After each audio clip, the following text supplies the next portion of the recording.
Hello everyone, and welcome to the Tome of Silver, the show where I randomly select a game from my collection, review it, and add it to an ever-growing ranking list.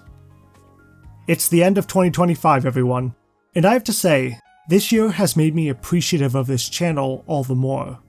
With video game prices reaching, let's be honest, absurd levels, it's becoming more difficult to justify purchasing new games, especially when they come unfinished or with obscene amounts of microtransactions attached. This channel has given me great motivation to replay games I already own and breathe new life into my collection, and I really can't thank you all enough for coming along with me for the ride. To cap the year off, I've prepared 4 mini reviews of some games that didn't fit nicely into their own videos, or I purchased after already making the video they would have been a part of. I was also hoping to look over some statistics to reflect on the journey this channel has been through, but that requires reviewing the complete list of games, and it wouldn't make sense to do that before we've added the 4 mini reviews to the ranking list. So let's review some games first and reflect second. Today, we'll be looking at Man Maverick Hunter X for the PSP, Marvel Ultimate Alliance for the GBA, Samurai Warriors State of War for the PSP, and finishing off with Samurai Warriors Katana for the Nintendo Wii. Let's get these reviews underway, starting with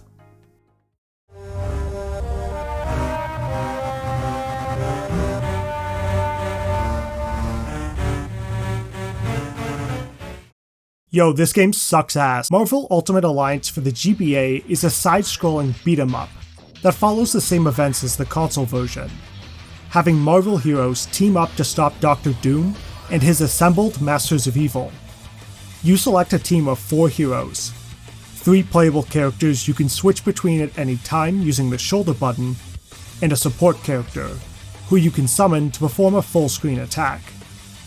I remember as a kid seeing someone play this game at school.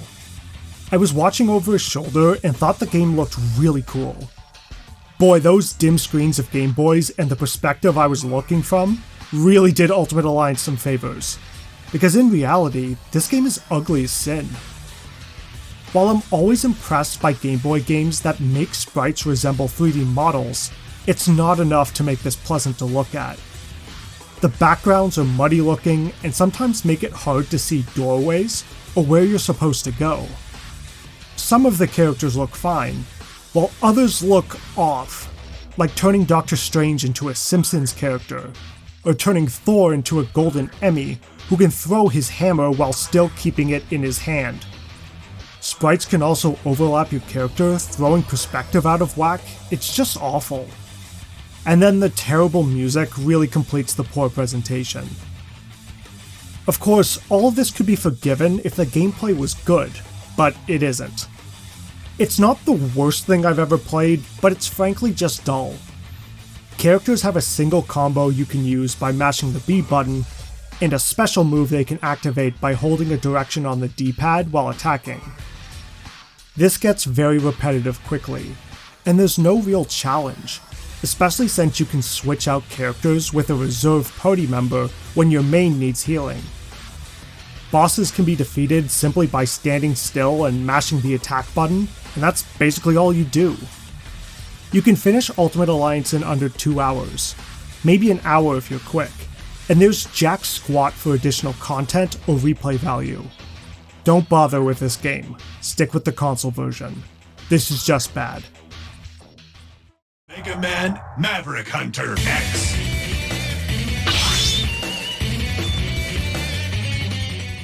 Maverick Hunter X is a remake of the original Mega Man X, released for the PSP. It was one of 2 titles, launched as part of a short-lived initiative by Capcom to remake classic Mega Man games, featuring an attractive 2.5D art style, the other being Mega Man Powered Up, a remake of the first Mega Man. This remake expands on the story much more than the original. Players unlock a 25-minute OVA called The Dawn of Sigma, which depicts the moment Sigma went Maverick and started his rebellion. There are also several animated cutscenes throughout the game. The new voice acting injects a lot of life into these characters, and unlike earlier Mega Man titles, What? What am I fighting for? it's actually quite good here. Zero, what happened to Vile? All I know is that he's our enemy now. X, I'm gonna stay on Sigma's trail a bit longer. You get back to Hunter Base and take it easy. Gotcha. Let's hook up again later. They've added some pre-fight banter between X and the 8 Mavericks, giving each a unique personality and reason for joining Sigma. Perhaps the most significant update was to Vile. Come to reprimand me in person, did you? Now portrayed as much more unhinged and violent, with a personal vendetta against X due to his jealousy of X's infinite potential. This revised rivalry has placed Vile alongside villains like Lex Luthor and Reverse Flash as one of the biggest haters in fiction, and it's genuinely a lot of fun to watch. X. Why does everyone like that guy? This depiction of Vile is actually what made him my favorite character in the entire Mega Man franchise. Although the story was significantly updated, the gameplay is designed to replicate the original as closely as possible. At most, some of the upgrades hidden throughout each stage had the location switched up a bit, but otherwise, Maverick Hunter X has identical level design, weapons, boss fights, power-ups, and the level-changing gimmick that made the original so legendary. In that regard, it's a very faithful remake, and I enjoyed playing it just as much as the original. Of course, there are times where it's maybe too faithful, like enemies respawning the instant you move the screen away, but this is small potatoes in the grand scheme of things. There's also the matter of the game being such a faithful recreation that it provides little incentive for players of the original to give it a try, since they're getting the same gameplay experience but with an updated presentation. Well, there is one other incentive, and personally, I think it's really damn cool. After completing the game as X, you unlock a new playable character. Many expected this to be Zero, since he wasn't playable in the original, but Zero has been playable in nearly every game from X3 onward. Series creator Keiji Inafune thought this choice would be too boring, so Vile was made playable instead. I love playing as Vile. He has 3 main attack methods: his arm gun, shoulder cannon, and bombs fired from his knee. Defeating Mavericks unlocks multiple new weapons, which players can freely mix and match as they like. My favorite weapons are the Infinity Gig Rocket Punch, the Rising Spectre Shoulder Cannon, and the Splash Hit bombs, since that's the combination Vile has in Project Cross Zone, which was my first introduction to him. Item locations are changed as well, giving players from the original the same feeling of discovery that the SNES version gave as X. Be warned though, Vile's story is much harder than X's. He starts out quite fragile, his unconventional weaponry makes fighting Mavericks less straightforward than as X, and the levels have been redesigned to feature stronger enemies and tougher obstacles. And if that's not enough for you, both X and Vile have a hard mode, offering an even greater challenge for those craving it. Vile is a fantastic way to remix the original game with something fresh, and I'm very glad they chose him over Zero.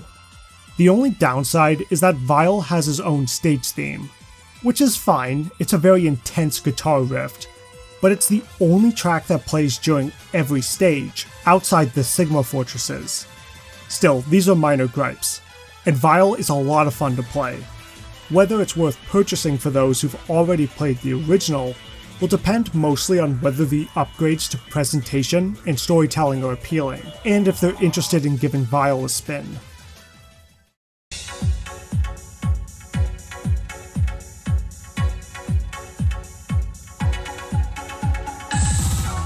Samurai Warriors State of War was Koei's attempt at bringing the first Samurai Warriors to the PlayStation Portable. Whether Koei didn't think traditional Warriors gameplay was possible on the PSP's hardware, or they genuinely wanted to try something new, I can't say. But State of War is not a straight port of Samurai Warriors 1. Instead, it plays a bit more like one of the Empire's games.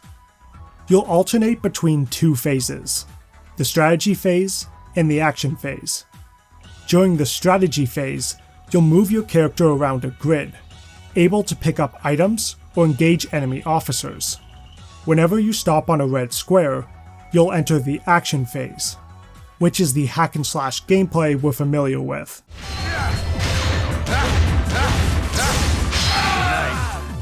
Here, you'll need to complete a small challenge, like defeating all enemy officers or a certain number of enemies.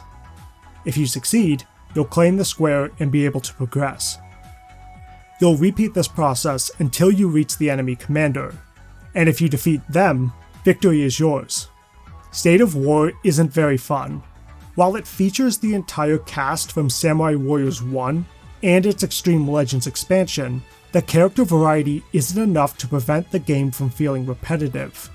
There are hardly any challenges during the action phase, so you'll often complete the same objectives, and the locations for these challenges are usually just 2 or 3 maps that are mostly open spaces with little else. The character controls are well replicated, and there's a decent number of foes that can appear on screen at once, but doing the same few tasks repeatedly makes it hard to care. Also, this game really needs a lock-on feature. Each attack can push an enemy in any direction, and eventually off-screen. There's a button to readjust the camera to face where your character is facing, but it doesn't work during a combo.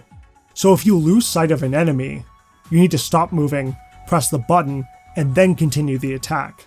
This significantly disrupts the flow of the action. Reducing movement to this unimpressive looking grid was a significant downgrade. It rarely offers anything beyond the need to occasionally find or defeat a specific enemy to get the tactic needed to move an obstacle. It feels cheap, and losing the expansive battlefields removes a lot from each fight.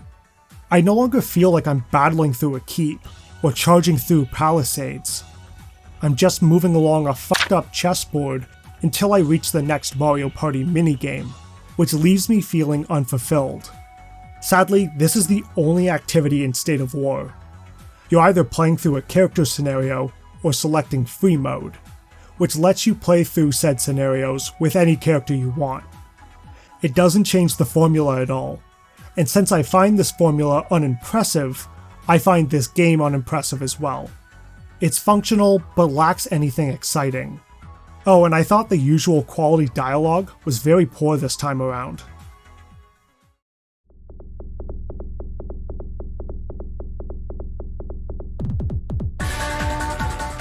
Samurai Warriors Katana is a first-person action game released exclusively for the Nintendo Wii. It plays very similarly to classic arcade light gun games, where your character moves on rails, while you attack and try to score as many points as possible. Standard attacks are performed using the A button, while more powerful and longer-range charge attacks are executed by swinging the Wii remote. The player will also obtain a ranged weapon to hit enemies from a distance, which really gives it the feel of a light gun game. Katana is mostly an asset flip, using models and stages from Samurai Warriors 2. It's not a particularly ugly game, but it's not a testament to what the Wii can offer either. The presentation is especially lacking, featuring dialogue either through text boxes or characters standing in default poses. There are none of the gorgeous CG cutscenes from 2 anywhere to be found. You are but a mere stepping stone on my path to greatness. That said, despite clearly being made on the cheap, Katana was surprisingly enjoyable. The arcade nature of the gameplay is engaging, and for the most part, the controls work well. I did have some moments where some of my swipes didn't register, and my arm quickly became sore after only an hour of play, but that's par for the course with Wii games that use motion controls. The story mode is divided into 4 scenarios, each with 5 battles, which are further broken down into smaller missions. These missions are short and only take a few minutes, which benefits the game because there are no checkpoints. So if you fail, you don't have to redo large sections of the game again. Though I still wept whenever I had to redo a level with the sprinting controls. No, I hate having to swing the controller around like a maniac. I'm not made for movement. I want to praise Katana's variety. There are 4 melee weapons the player can equip, each offering a different playstyle, and the missions constantly change the formula. One level might be on rails, then the next you'll be shooting waves of enemies, navigating mazes, or even roaming around a keep in first person. And if that wasn't enough, there are also other modes, like Trial Mode, where you can earn extra gold to buy stat upgrades, or Versus Mode, which you can play with a friend. For what it's worth, even though it's clearly a budget title, I unexpectedly enjoyed Samurai Warriors Katana, with the game reusing all those assets to create a unique experience within the franchise. I wouldn't say I was leaning forward on the edge of my seat, totally enraptured by what I was playing, but I definitely wasn't bored either. I just wish it didn't strain my arm to play. Now that we've examined all 4 titles, let's decide where they rank. I hope it doesn't shock or appall anyone to see that the GBA version of Ultimate Alliance will be the lowest of the games we looked at today, barely avoiding the bottom spot. And as you can already see, Samurai Warriors State of War won't rank much higher, only moving up to 80. Then, with a much larger leap in placement, we have Samurai Warriors Katana at 65. Finally, it will no doubt be a controversial opinion, but Man Maverick Hunter X will take 4th place, stealing it from the very original it remade. I love both games equally, but since Maverick Hunter X features Vile as a playable character, and has a more fleshed out story, it edges out as my preferred of the two. This makes Maverick Hunter X the only PSP game in the top 20 so far. This year I always say we like I'm a host for the Venom symbiote or something. Why do I say we? I did all the work. This year, we reviewed 25 games, bringing our ranking list to a whopping 83. We also celebrated my 50th video in April with Bionicle Heroes, a huge milestone. This year's reviews took us all over the map in terms of quality. Though none of the games were bad enough to snatch the bottom place from Mortal Kombat Advance, it'll take a real piece of garbage to take that honor away. There were still a fair few games at the bottom. Among the ones we looked at this year, the GBA port of Marvel Ultimate Alliance ranked lowest, while Man Maverick Hunter X naturally ranked highest. Additionally, 2 games made it into the top 10, Mega Man and Sonic Advance 2, with the latter ranking at number 9. It was touch and go for new contenders in the top 10, but we achieved it in our second to last video. Turns out, to enter the top 10, you need to be part of a franchise featuring a young, blue hero who saves the day from a villainous doctor. Take note, every other game ever. Mortal Kombat Advance sits at the bottom, while Tales of Vesperia remains in the number 1 spot for the 3rd year in a row. And that's everything. Thank you all so much for watching and for another great year of video games. In the comments, what's your game of the year? And you don't have to restrict it to games that came out this year. What's the best video game you've played in 2025? I'd love to hear everyone's choices. I played a lot of great games this year. Some honorable mentions being Sonic Racing Cross Worlds, Digimon Story Time Stranger, and Dynasty Warriors Origins. If I had to pick my game of the year though, it's a draw between the 100-line Last Defense Academy and Clair Obscur Expedition 33. I was shocked by how addicted I was to 100-line, especially since I originally had no interest in playing it, but I ended up getting it because I was told it was a limited physical release, and I got FOMO. But seriously, if you're a fan of the Danganronpa games, pick this up. I loved my time with it. And of course, Clair Obscur was a beautiful game, with a sick-as-hell combat system and an incredible story. I almost want to call it Game of the Generation, but maybe I'll wait for my inevitable replay for this channel before I make such a bold declaration. But yeah, those are my Game of the Year picks. Please share yours in the comments. In the meantime, thank you all so much for watching, and I'll have a new video up in 2026. Take care, happy holidays, happy new year, and may we see each other again when we turn to the next chapter in the Tome of Silver.